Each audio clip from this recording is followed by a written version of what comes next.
আসসালামু আলাইকুম, শুভেচ্ছা, স্বাগতম প্রিয় দর্শক। আশা করি আপনারা ভালো আছেন।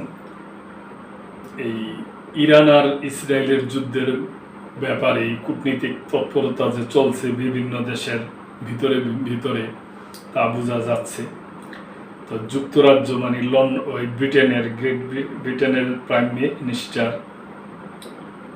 স্টিমার, উনিও ডোনাল্ড ট্রাম্প সম্বন্ধে বলছেন। কালের কণ্ঠ পত্রিকায় সংবাদটা আসছে। ইরানের বিরুদ্ধে ট্রাম্পকে সংযতের আহ্বান জানালেন স্টামার। খুবই ভালো সংবাদ। ইরানের বিরুদ্ধে সামরিক পদক্ষেপের ক্ষেত্রে সংযত থাকতে যুক্তরাষ্ট্রের প্রেসিডেন্ট ডোনাল্ড ট্রাম্পের প্রতি আহ্বান জানিয়েছেন যুক্তরাজ্যের প্রধানমন্ত্রী কিয়ার স্টামার। তিনি বলছেন, এখানে সংঘাত বৃদ্ধির বড় ঝুঁকি রয়েছে। তিনি সব পক্ষকে কূটনৈতিক সমাধান খোঁজার আহ্বান জানিয়েছেন। স্টামার বলছেন, এর আগে মার্কিন যুক্তরাষ্ট্রের সঙ্গে বেশ কয়েক দফা আলোচনা হয়েছে। আমার মতে এটি এই সমস্যা সমাধানের উপায়।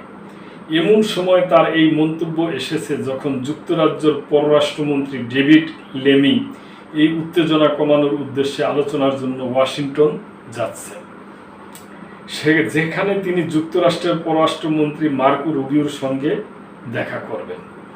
স্থানীয় সময় বৃহস্পতিবার 19 জুন সন্ধ্যায় মধ্যপ্রাচ্যের পরিস্থিতি নিয়ে লেমি এবং মার্কিন পররাষ্ট্রমন্ত্রী রুবিও আলোচনা করবেন।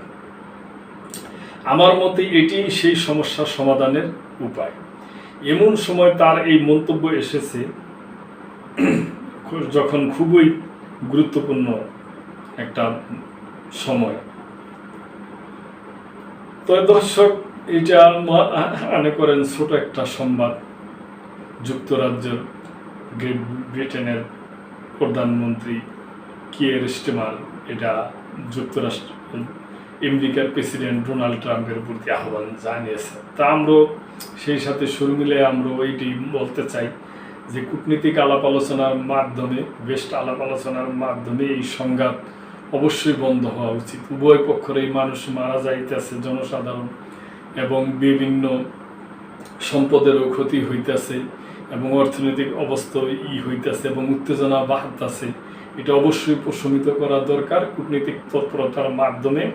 আমরা আশা করি যুক্তরাষ্ট্রের প্রেসিডেন্ট ডোনাল্ড ট্রাম্প উনি ওনার সুবুদ্ধি দিয়া বেশ কূটনৈতিক তৎপরতা চালায়া এই সুষ্ঠু সমাধানের দিকে আগায় যাবে, এইটাই আমাদের আশা। তো দর্শক, ভালো থাকবেন। আপনাদের কিছু বলার থাকলে লাইক, কমেন্ট, শেয়ার করে সাবস্ক্রাইব করে চ্যানেলটির পাশেই থাকবেন। আজকে এই পর্যন্তই। আল্লাহ হাফেজ।